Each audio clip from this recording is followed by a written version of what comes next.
오늘 제목은요, 하나님의 영광을 위하여라고 하는 제목으로 하나님의 말씀을 전하기를 원합니다. 바울이라는 사람이 오늘 본문을 통해서요, 무엇을 이야기하고자 하느냐면, 이 세상에서 사람들이 살아갈 때에 모든 것이 가할 수도 있고 모든 것이 불가할 수도 있다. 쉽게 말하면 네 마음먹은 대로 네가 가하다면 가할 수도 있겠고, 네가 불가하다라고 말하면 아무리 하나님이 해라 해도 안 할 수도 있겠지만, 그러나 모든 것이 다 가한 것은 아니고 모든 것이 다 덕을 세우는 일이 또한 아니다라고 말씀합니다. 다시 말하면 누구든지 자기의 유익을 구해서는 모든 것이 가할 수도 있겠지만, 그러나 내가 너희들에게 말하노니 너희의 인생의 존재 의미는 자신을 위함이 아니라 바로 이웃을 위함이라는 사실을 잊지 말아라.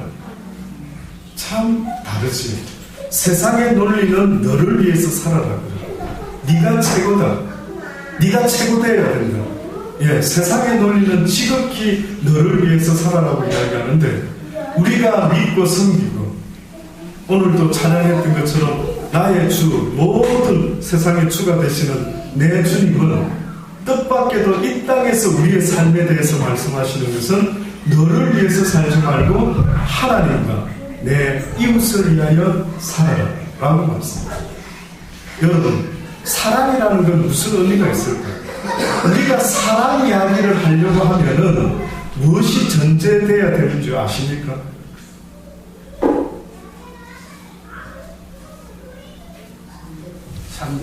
상대가 있어야 됩니다. 이거는 쉬운 이야기 같지만 제가 볼 때는 굉장히 의미 있는 진리인 것 같습니다. 의미 있는 진리인 것 같습니다. 뜻밖에도 사랑이라는 것이 형성이 되려고 하면은 어떤 재료가, 어떤 조건이 필요합니까? 라고 물어보신다면, 뜻밖에도 사랑을 위한 것은, 사랑의 삶을 위한다면 나 혼자만 살아야 되는 세상이 아니라 하나님처럼 또 내 이웃이 있어야 된다라고 성경은 이야기를 합니다. 사랑은 혼자 하는 것이 아니기 때문에 그렇습니다. 그러니 하나님께서 왜 인간을 창조하셨을까? 홀로 스스로 하나님이신 분, 그 누구로 인하여 만족할 수 없는, 오직 스스로 만족하고 오직 스스로 모든 것을 행하시는 만군의 여호와 하나님이 굳이 자신의 형상을 닮은 인간을 이 땅에 지으셨다라고 했을 때 무엇 때문에 그렇게 하십니까? 아십니까? 그 이유를 아담과 하와를 지으셨을 때 처음에는 뜻밖의 하와를 지은 것이 아니라 아담만 지었다라고 성경이 나와 있죠. 왜 그러셨을까? 왜 하나님이 아담만 지으셨을까? 라고 생각할 때에 결국은 인간을 지으신 하나님의 의도는 인간을 사랑하기 위함이었다.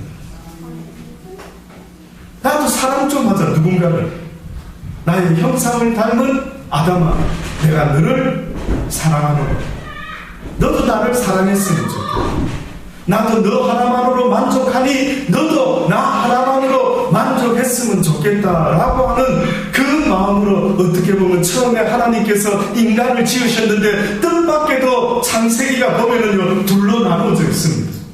서두는 이상하게 아담을 지은 것으로 끝이 나 있고요, 또 조금 있다가 또 어떤 스토리가 진행되는데 보니까 아담을 지으시고 여자를 지으셨는데 어느 날 아담을 깊이 잠재워가지고 그리고 갈비뼈로 여자를 지었더라라고 성경이 말합니다. 하와를 지었을 때에 성경은 분명히 이야기합니다. 뭐라고 이야기하느냐면은 하와의 존재 목적은 아담을 돕는 배필로 지었다. 뜻밖이죠. 우리가 생각할 때는 아담과 하와는 부부니까 사랑을 위하여 존재하는 그들의 삶이 되어야 되는데, 뜻밖에도 하와가 사랑을 위하여 존재한다라는 말을 쓰지 아니하고 아담을 돕는 배필로 하나님이 지었다. 아담의 무슨 일을 도와라는 것입니까? 어떻게 보면은 아담이 이 땅에서 하나님이 허락하신 에덴 동산을 가꾸고 지키며 짐승들을 모아서 오니 아담이 그 생김새대로 이름을 붙였더니만 그것이 곧 그 짐승들의 이름이 되더라. 또 뭐라고 이야기하셨습니까? 땅에 충만하고 번성하라. 아담 혼자 가능하겠습니까? 그러니 어떻게 보면 하와라고 하는 여자의 존재가 창세기에 어떤 목적을 띠고 역사적 사명을 띠고 이 땅에 태어났느냐라고 물어보신다면 성경은 말하기를 하나님의 일을 하는 아담을 돕기 위할 뿐만 아니라 또한 이 땅에 생육하고 번성하고 충만하게 하고자 하는 하나님의 복을 이루기 위한 존재로 이 땅에 태어났더라고요. 그런데 안타깝게도요, 하나님의 이 뜻을 거스리고 죄를 짓게 되는데 무엇으로 말미암아 죄를 짓게 되느냐면 뜻밖에도 아담인 남자가 하와인 여자 아내 때문에 죄를 짓게 됩니다. 얼마나 마음이 통했는지, 뭔가 느낌이 통했는지, 소울메이트가 되었는지, 아담이 하와를 처음 봤을 때 뭐라고 고백했다고요? 이는 내 뼈 중에 뼈요, 살 중에 살이로다. 살을 먼저 좋아하시네. 뼈 중에 뼈요, 살 중에 살이다. 의미가 있죠. 왜 살 중에 살이요, 뼈 중에 뼈라고 말 안 했을까요? 왜 아담이 이는 내 뼈 중에 뼈다라고 먼저 말했을까요? 아담이 뭘로 만들어졌겠어요? 뼈로 만들어. 너무 놀랍죠. 어떻게 알았는지 아담이 뭘 알은 것 같은데 자신의 뼈로 하나님이 만드셨다라는 걸 느꼈는지 이는 내 뼈 중에 뼈요 또한 살 중에 살이로다라고 너무 사랑했던 거예요. 느낌이.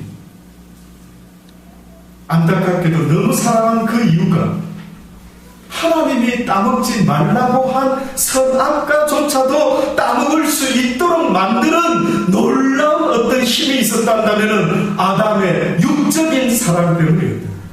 아담이 뜻밖에도 하나님이 돕는 대필로 지어준 그 하와라는 여인을 너무너무 사랑했다라는 그 이유가 뜻밖에도 하나님의 계명까지 어길 수 있는 놀라운 힘이 에너지가 되었던 것이에요. 놀랍죠. 그래서 신약 성경에 뭐라고 말하는지 아십니까? 너희가 나 하나님을 사랑하기 원한다면 너희가 네 가족까지라도 버릴 수 있어야 돼. 네가 진정 나를 사랑하기를 원하느냐? 진짜 사랑하기를 고백하느냐? 그렇다면 네 가족보다도 나를 더 사랑할 수 있을 때 내가 네 사랑을 인정하겠다. 그러니 육신의 그 어떤 인간을 네가 나보다 더 사랑하게 되는 날에는 나는 결단코 네가 나를 사랑한다고 인정하지 않겠다. 아담이 그의 아내를 돕는 대필로 주었더니만 그게 마음을 빼앗겨서 너무너무 가난할 때에는 오히려 죄짓지 않고 살았는데 하나님이 물질적인 부를 이민족에게 허락했을 때 오히려 더 풍성하고 좀 뭔가 여유가 생기니까 그 하나님을 사랑하는 것보다 세상에 눈을 돌리게 되고 세상의 것들을 사랑하는 일들이 생기고 마는 것이에요. 그래서 하나님이 이제는 물어보시죠. 네가 정말 나를 사랑하느냐? 네 마음을 내게 보여라. 왜 성경에 11조 이야기가 나오는 줄 아십니까? 왜 성경에 재물과 나를 겸하여 섬길 수가 없다라고까지 해필이면 신약 시대의 유일한 우상과 같은 존재를 왜 재물이라고 말씀을 하셨어요? 어째서 하나님과 재물이 비교될 수 있단 말인가 라는 생각이 드는데 뜻밖에도 성경은 재물과 하나님을 겸하여 섬길 수가 없다라고까지 말했으니 오늘 우리 시대에 이 세상에 보여지는 모든 이생과 모든 안목의 자랑들, 이 모든 욕심들은 다 하나님으로부터 온 것이 아니다라는 거예요. 하나님은 결단코 이 세상에 재물을 쌓는 시스템을 만들어내라고 말한 적이 없습니다. 놀랍습니까? 하나님은 결단코 이 땅에 도시를 건설해서 시스템을 경제적인 시스템을 만들어서 하나님을 잊어먹고 살아갈 수 있는 쾌적한 환경의 삶을, 경제적인 아주 수준 높은 삶을 만들어내라고 뜻밖에도 성경에서는 말한 적이 없습니다. 누가 최초로 인류의 성을 쌓기 시작했는 줄 아십니까? 누가 태초에 도시를 만들어내는 줄 아십니까? 뜻밖에도 하나님이 창세기에 여러분이 읽어보실 때마다 구구절절 누가 누굴 낳고 누가 누굴 낳고 계속 자손의 이야기가 나오는데 바로 그 자손이 아닌 가인의 후예에서부터 나오기 시작합니다. 유리방황하게 되었습니다. 어느 날 가인이 그 동생을 갖다가 시기 질투로 죽여버리는 거죠. 그때 하나님이 가인에게 벌을 내리십니다. 네가 어찌 그런 일을 했었고 네 동생의 피가 땅에서부터 나에게 울부짖는다. 이제 너는 이곳에 있지 못한 결코 너는 이제 나를 보지 못할 것이다. 유리방황하는 자가 될 것이라. 그때에 가인이 뜻밖에도 뭐라고 놀라운 고백을 했는 줄 아십니까? 너무 내 죄값이 큽니다. 아니 내가 비록 동생을 죽인 엄청난 잘못을 하기는 했지만은 벌치고는 너무 큰 것 아닙니까? 뜻밖에도 그렇게 말하는 겁니다. 무슨 벌이 너무 크다고요? 하나님의 낯을 보지 못하는 것이 그건 너무 어마어마한 벌입니다. 그때 하나님이 은혜를 베풀지. 두려워하지 말아라.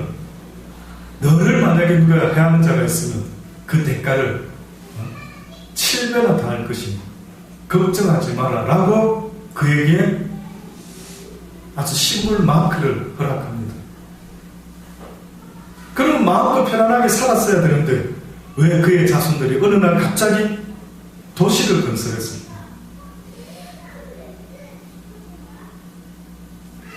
성경에 보면은 세월이 흘러서 어느 날 바벨탑이라고 하는 이야기가,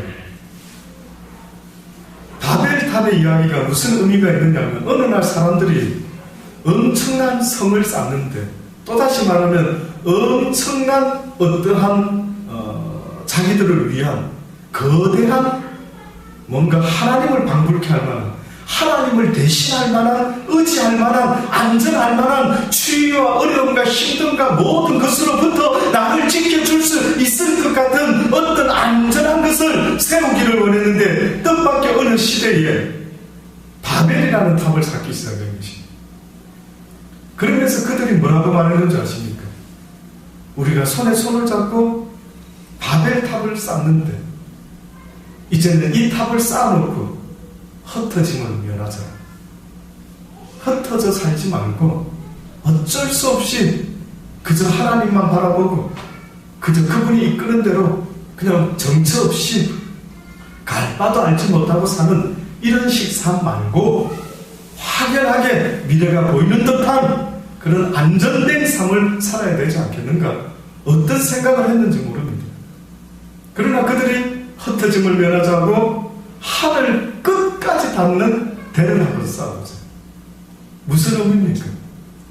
왜 하필이면 하늘 끝까지 한번 세워보겠다라는, 그것은 바로 하나님에게 한번 도전장을 내보겠다는, 당신만이 하나님 되십니까? 우리도 얼마든지 하나님처럼 당신의 도움 없이도 살아갈 수가 있습니다. 이것이 인류가 저질렀던 가장 큰 악행 중에 악행이라고 성경이 말하는 것입니다. 사단이가 아담과 하와를 미혹할 때도 뭐라고 미혹했는지 아십니까? 선악과를 따먹어봐, 따먹어봐, 따먹어봐, 따먹으면은 네가 하나님과 같이 되는 것이야. 너도 하나님 할 수 있어. 언제까지 하나님의 도움만 받고 살 것이야. 언제까지 벌거벗었으나 부끄러움을 당하지 않는다라는 하나님의 은혜 가운데 산다라는 거 지겹지도 않아? 너도 하나님 하면 되지. 뭐 때문에 비굴하게 하나님의 도움을 받으며 사는 거야? 라고 말했던 것입니다.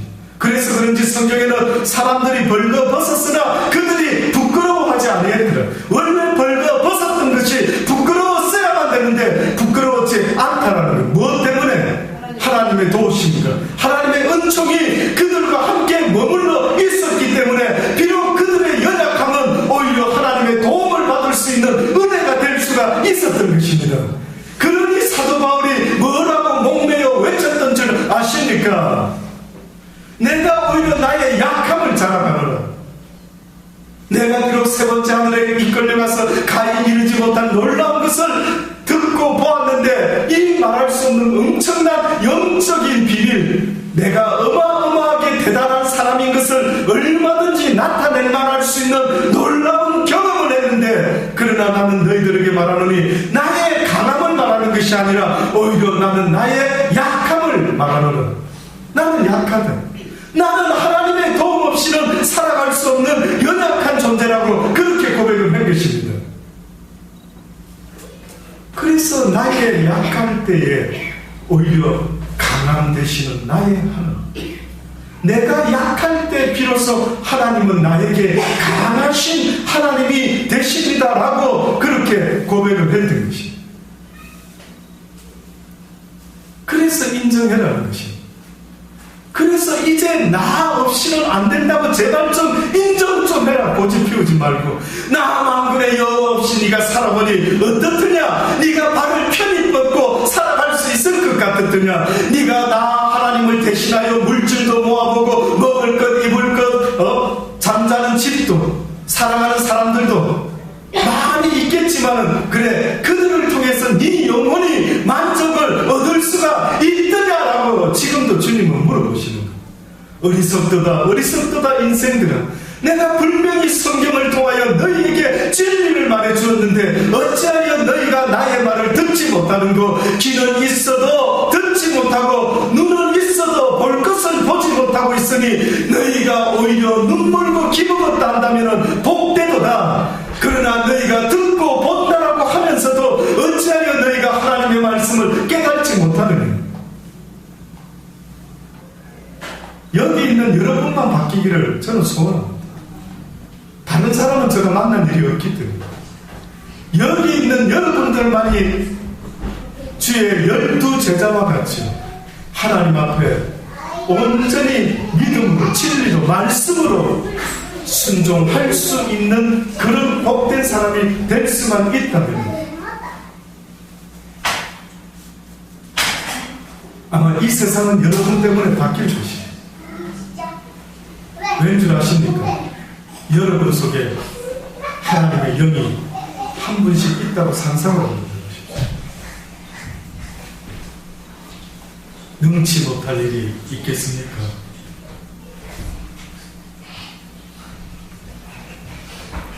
그러니 그 하나님께서는 우리를 사랑하신다라고 하는 것은 우리를 돕는다라는 것이요, 우리를 돕는다라는 그 의미 속에는 결국은 우리가 도움을 받아야 되는, 사랑을 받아야 되는 존재다라는 것을 성경은 분명히 천명하고 있습니다. 너희가 이 세상을 살아간다 할 때에 귀담아 들으라. 모든 것이 가할 수 있다. 네 원하는 네 멋대로 할 수도 있다.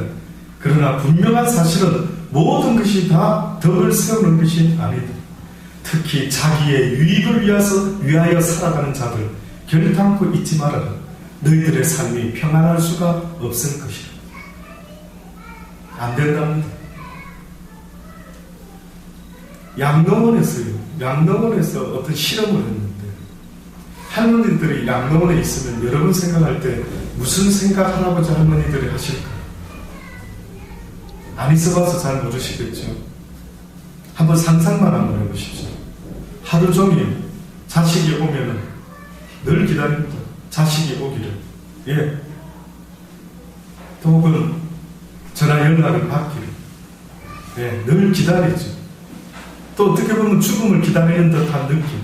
우리도 다 죽음을 기다리는 건 마찬가지인데, 더군다나 실감나게 그곳에서 죽음을 기다리는 그런 삶을 보내고 있다라고 할 때에 의외로 그런 기다림 속에서만 있는 할머니 할아버지들이 빨리 돌아가신다. 근데 어떤 학자가 실험을 한 거예요. 할머니 방에다가요, 호주 같은 데는 특히 양로원 같은 데 보면은 그 양로원 단지 안에 각자 개인 집이 있습니다. 아마 큰 대단지를 조성해서 아마 거기서 집을 분양하듯이 그렇게 하는 양로원들이 있습니다.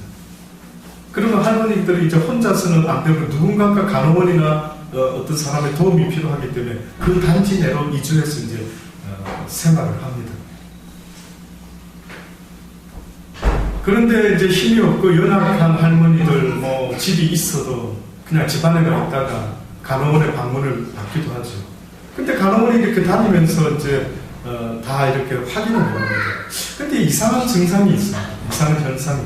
무슨 이상한 현상이 있느냐면 뜻밖에도 그냥 아무것도 안 하고 그저 죽음만을 기다리고 있는 그 할머니 할아버지들은 빨리 돌아가십니다. 들어와서 얼마 못 사시고 빨리 돌아가시는 거예요.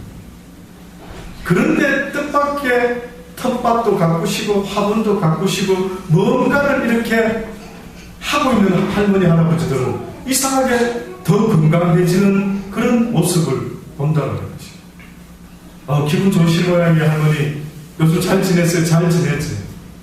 뭘 그래 열심히 하시는데요? 화분에 잡초가 좀 나서 이거 뽑아주고 물 좀 주고 바빠 할 일이 많아.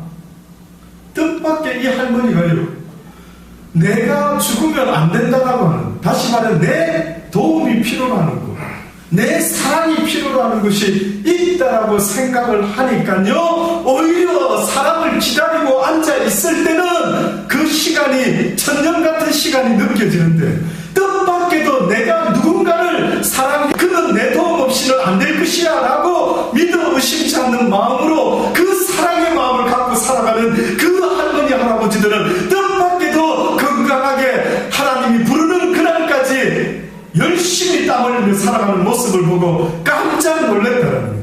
와, 인간이라는 존재는 누군가? 인간이라는 존재의 실체는 뭔가? 도대체 인간은 무엇을 위하여 존재하는 것입니까?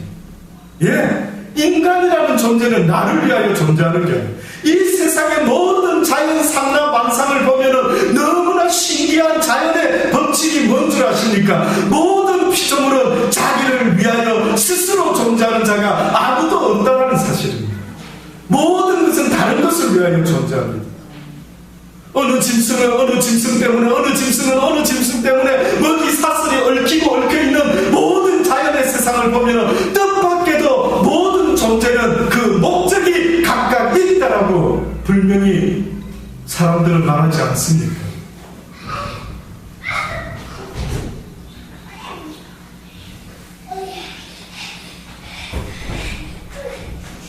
그 당시 때에 가장 기독교인들이 어느 날 괴로운 것이 뭐였는 줄 아십니까?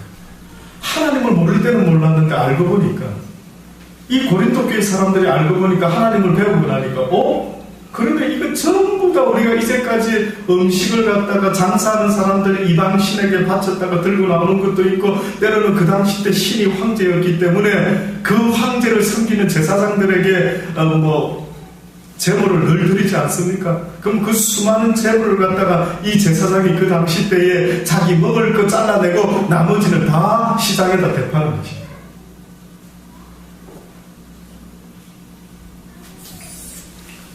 그래서 사람들이 그걸 사먹죠. 그러니 우리는 황제를 신으로 섬겼는데 우리는 또 다른 신을 섬기면서 그 모든 음식들을 잘 장사되게 해달라고 먼저 그분에게 들고 나왔는데, 그러면 이곳에서 먹는 음식 하나 제대로 하나님 앞에서 깨끗한 음식은 없단 말인가 라는 생각을 하면서 괴로워했던 것입니다.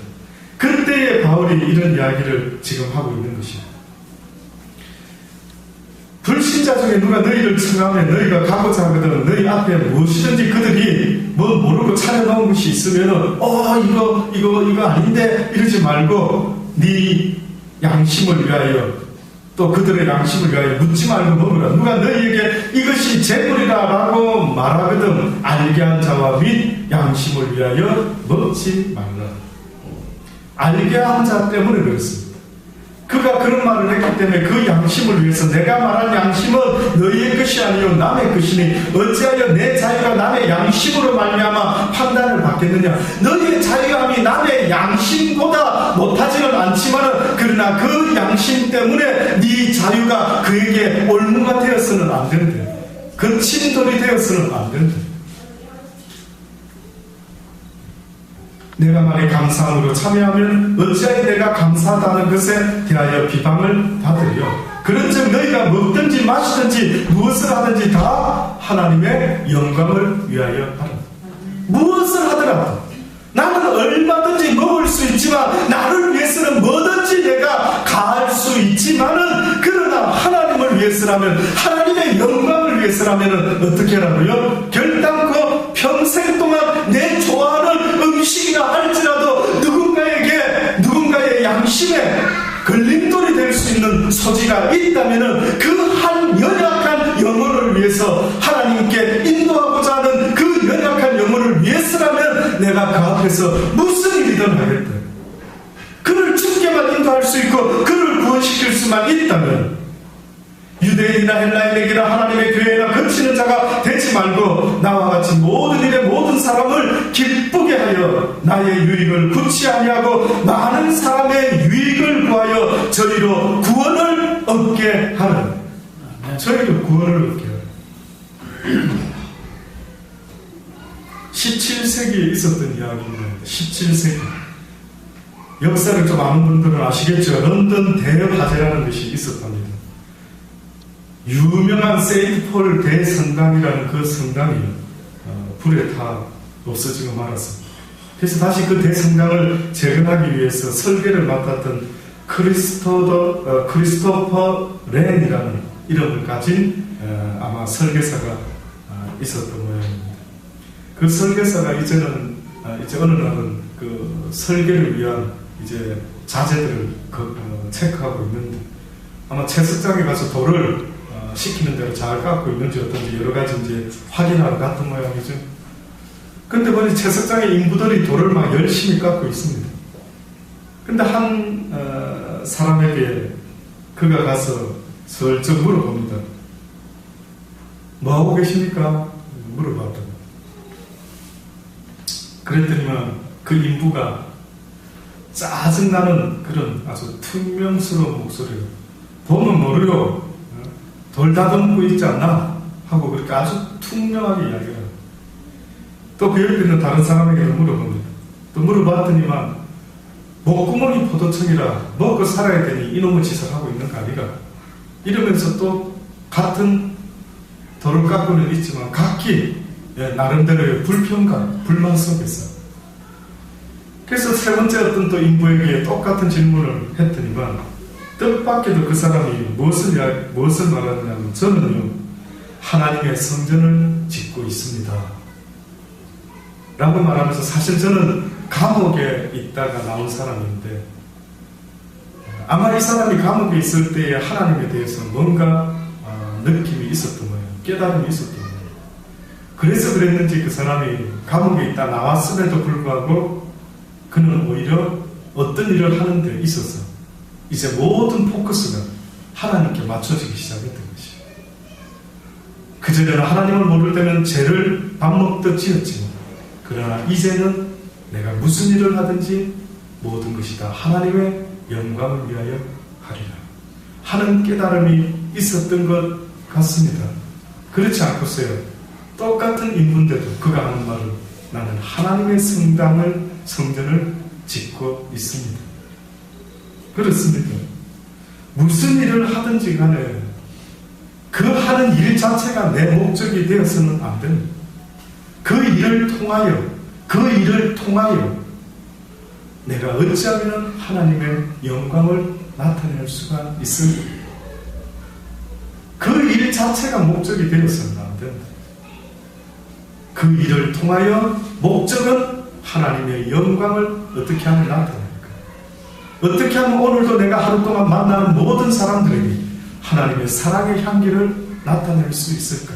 오늘도 하나님이 나에게 만나게 해주는 그 사람들에게 내가 어떻게 하면 미션을 잘할 수가 있을까?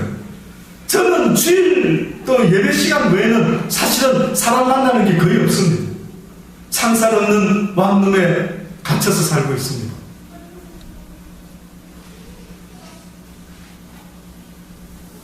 내 마음대로 만나고 싶어도 사람도 못 만나. 그저 허락된 사람만 만나는 것 같습니다. 가만히 인생을 돌아보면은 내가 만나고 싶다고 이 세상의 모든 사람들을 다 만날 수 있습니까? 이 땅의 저 반대편에 있는 어떤 사람, 만나고 싶기도 하고 궁금하기도 하는데, 그 사람을 내가 만나고 싶다 해서 내 일생에 한 번만이라도 여러분이 직접 머리가 금발이고 머리가 빨갛고 눈이 푸른색 한번 보신 적 있으십니까? 오늘 하루도 내가 만나는 사람은 어떤 면에서는 하나님이 나에게 허락하는 내 손에 붙여주시는 내가 사랑해야만 된 그 사람들을 오늘도 나에게 만나게 하시는 것 아니겠습니까? 아멘. 아니겠습니까?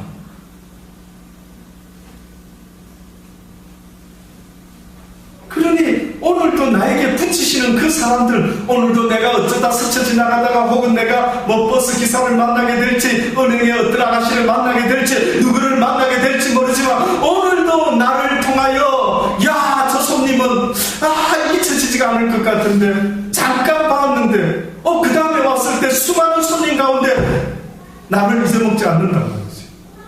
저번에 오셨죠? 어떻게 저를 기억해? 얼마 전에 복사기 토너를 사러 가야 합니까? 가야 컴퓨터 거기 시장에 갔습니다. 어떤 젊은 총각이 있더라고요. 그 총각이 지난번에 뭘 구입할 때 저를 도와줬습니다.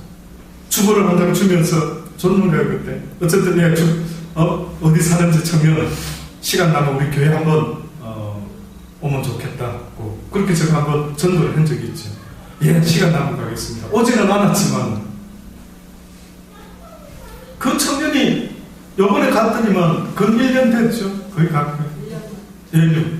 그랬는데 떡 보더니만 그때 컴퓨터도 하시고 그때 저기 토너도 사셔가지고 이렇게 그렇게 하시는 분이시죠. 하고 알아보는 거예요. 제가 깜짝 놀라서 수많은 손님들이 있을 텐데 어떻게 해서 나를 기억할까? 속으로 묻고 싶었습니다. 내가 역시 인사는 좋지 이렇게 한번 물어볼까 하는 생각도 들었는데 차마 그렇게는 물어보지 못했습니다. 근데 잘은 모르겠지만 왜 그 사람 머리에 저가 기억이 나는가?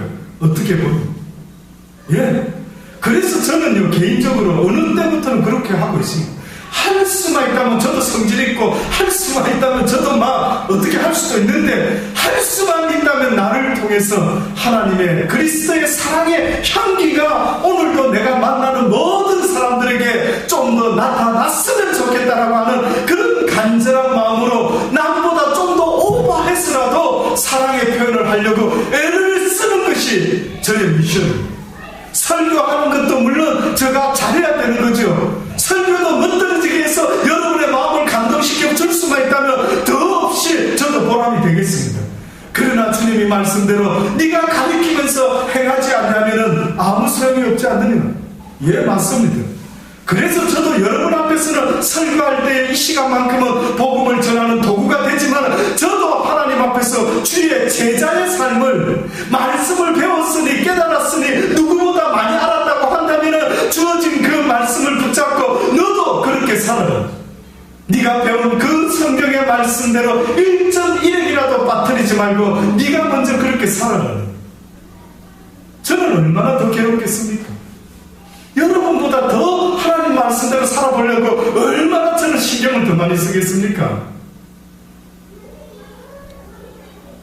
몸이 힘들고 때로는 괴로울 때가 있지만은 여러분이나 누군가를 만나면 억지로라도 미소를 지으려고 저도 억지로라도 해야지. 억지로라도 나를 통해서 그리스도의 향기가 나갈 수만 있다면 억지로라도 해야죠. 왜?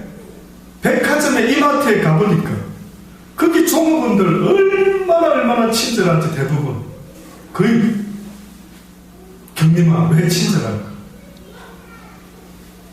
그 사람들이 왜 그래? 저 사람들은 가정교육을 너무 잘 받은 모양인가? 좋은 학교를 나왔나? 어찌 저래 사람들이 친절하지? 왜 그럴 것 같은데? 안 잘리고 먹고 살아가기 위해서 한다면 일단은 그죠? 최대한 손님들의 컴플레인이 들어오지 않도록 친절감, 최대의 봉사로 서비스로 모시는 건 아닙니다. 그래서 저는 옛날에 정말 많이 웃었던 어떤 장면이 있습니다. 제가 한국 떠나기 전에 어느 큰 좋은 백화점에 가면 엘리베이터에 안내원이 있었습니다. 저는 그것을 볼 때 너무 그 당시 때 놀랐습니다. 무슨 비행기 타는 것도 아닌데 왜 엘리베이터에 승무원이 뭐 몇층 가시겠어요? 탄으로 올라갑니다 하고 너무 잘하시죠 여러분? 저는 그거 보고 얼마나 속으로 막 그 옆에 있는데 웃겼는지 이런 말할 수가 없습니다. 뭐 너무 이상하고 기분도 아니 뭐 엘리베이터 타는 거 가지고 치는 몇층 가시고 하고 하니까 너무 지금 생각해보니까 야 먹고 살아가려고 어떻게 보면 안 그렇습니까? 좀 먹고 오래오래 이 직장 떨어지지 않고 해보려고 하니까 그렇게까지 애를 쓰는 걸 봤을 때 왜 기독교인이라는 사람이 인상이 그래 고약한지, 어떤 사람은 장로인데 어떤 사람은 목사라고 하는데 어떤 사람은 날 때부터 모태신앙이라는데 당신 표정이나 가서 그걸 보고 연습이나 쳐보래. 어디 가서 복음을 이야기할 게 아니라 당신 얼굴이 어떻게 생겨가고 있는지 좀 봐라. 부록의 나이는 얼굴에 책임을 지라고 하는데 당신이 마음에 품은 생각이 무슨 생각이었는지 당신 얼굴이 그걸 보고 만족이 되는 거예요. 그래서 저는 가장 안 좋은 인상, 여자든 남자든 할 수만 있다면 웃는 듯한 얼굴을 저는 최고로 좋아합니다. 근데 입술이, 입꼬리가 밑으로 좀 처졌다든지, 코가 무슨 매부리가 뭔가 하여튼 좀 고약한 듯한 이런 모습들, 매력 없습니다. 웃는 얼굴이 얼마나 이쁜지 모릅니다. 아시지 않습니까? 저도 옛날에 전도사 시절에요. 좀 그때 제가 스타일이 부산에서 너무 오래 살아서 그런지 그 당시 때 표정이 굉장히 부산 사나이의 표정으로 얼굴이 꽉 감이 잡혀 있었던 때가 있었어요. 그때 전도사 생활을 처음 시작했는데 교회분들 예배 마치고 나갈 때 제가 인사를 이렇게 하고 했거든요. 근데 꼭 저한테 물어보시는 인사말이 전도사님 무슨 일이 있었습니까? 이러는 겁니다. 저한테. 이게 한두 번도 아니고 매번 그럼 제가 어느 날 갑자기 내 표정이 뭔가 문제가 있나? 내 표정에 저들이 봤을 때 뭔가 화난 사람 모습처럼 그러고 있나 내가? 그때 비로소 저는 처음으로요 나를 심각하게 내 외모에 대해서 한번 생각을 해봤어요. 그러고 나서 제가 기억이 납니다. 책방에 가가지고 유머 책이라는 책을 닥치는 대로 다 샀어요. 그래서 웃어보려고. 그때까지 제가 별 웃을 일이 별로 없었던 거예요. 너무 진지하게 모든 게 저희 집은 분위기가 좀 진지합니다. 저희 아버님도 어머님 말씀에 네 아버지 결혼해서 살아보니까 벙어리인 줄 알았다. 아시겠죠? 얼마나 집에서도 말이 없고 저희 집 분위기는 제가 봤을 땐 그렇습니다. 저희 아내의 집 외곽 그 처제네나 이쪽 보면 다들 무슨 좀 뭐가 그리 재밌는지 뭐 웃어서 하는 일이 많고 뭐 어디 놀러 가자는 말. 저희 집은 저는 살면서 죄송한데요 한 번도 뭐 가족끼리 단합대회를 가자든지 뭐 어디 놀러 가자든지 뭐 이런 분위기는 못 느껴본 것 같습니다. 항상 심각하고 항상 그런 분위기죠. 그러니 저도 모르게 표정이 그렇게 굳었던 모양입니다. 그렇게 굳었던 거예요. 어렸을 때부터는 어떻게 보면 아버님의 사업 실패로 막 어린 저의 시절은 그저 돈 일기장에 제가 그 써놓은 걸 기억하고 있습니다. 돈 두고 보자. 막 빚쟁이들이 와서 막 아버지 내 나라 뭐 어머니 막 난리를 치는 걸 봤어. 해필이면 저의 어린 시절에 그랬습니다. 저도. 그래서 오죽했으면 어린 아이가 일기장에다가 돈 두고 보자. 기어코 돈을 많이 벌 것이다. 이랬던 저의 어린 시절이 있어서 그랬는지 모르지만 제가 하나님을 믿노라 했지만은 저의 표정은 전혀 바뀌지 아니하고 늘 심각한 모습으로 살아왔던 모양입니다.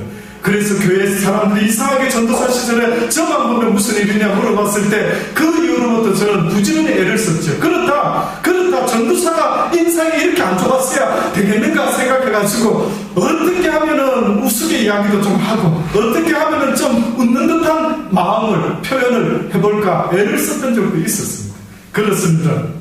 하나님의 사람이라고 한다는 것은 결국은 그 사람을 위해서 존재하는 자들인데 모든 것이 가나 모든 것이 다 덕을 세우는 것은 아니지만 그러나 할 수만 있다면 덕을 세울 수 있는 것이 있다고만 한다면 해라는 것입니다. 그걸 위해서라면 무슨 일이든 해라는 것입니다. 그러니 내가 하나님을 믿습니다 사랑합니다 라는 말을 한다고 한다면 그 말에 대한 책임을 져야 되는데 오늘도 그것 때문에 내가 만나는 모든 사람을 대할 때 비록 목사님처럼 누구처럼 선교사처럼 하나님의 이야기를 줄줄이 이렇게 멋들어지게 뭐 잘하는지는 모르겠지만 있지만, 그러나 그 사람의 표정 때문에, 그 사람의 말투 때문에, 아, 저 사람 왠지 매력 있는데, 와, 저 사람 왠지 땡기는데.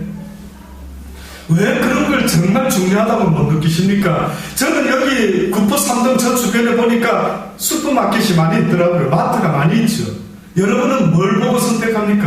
물론 대형마트도 좋습니다만, 만약에 구멍가게가 있다고 한다면 저는 뭐 보고 가게를 정하는 줄 아십니까? 뭘 볼까요? 그 주인의 얼굴을 봅니다. 주인. 저는 식당 가서 밥 먹을 때도요, 모르는 식당 가면 가장 먼저 유심히 보는 사람이 누군지 아십니까? 주방장이나 주인 얼굴. 저 사람이 이 음식을 만들었단 말이에요. 한번 쳐다보죠. 근데 그 얼굴이요, 일에 찌들어 있는 것 같고 기쁨과 즐거움이 전혀 안 보인다. 그러면 조금 조심스럽습니다. 아무쪼록 여러분의 삶이 이 사도 바울과 같이 모든 것 하나님의 영광을 위하여 내가 할 것이다 라고 고백했던 것처럼, 너희가 먹든지 마시든지 무엇을 하든지 다 하나님의 영광을 위하여 하라. 기도하시겠습니다. 좋으신 하나님 감사합니다. 모든 것을 다 하나님의 영광을 위하여 할 수 있는 우리의 삶이 되기를 원합니다. 무엇을 먹든지 무엇을 마시든지 내가 오늘도 하루를 살아가는 그 이유가 바로 하나님의 영광, 하나님의 그 사랑을 이 땅에 나타내기 위하여 살아가는 거룩한 택함받은 사랑의 사도의 삶을 나는 살아갈 수 있도록 은혜 베풀어 주옵소서. 감사합니다. 예수님의 이름으로 기도드립니다.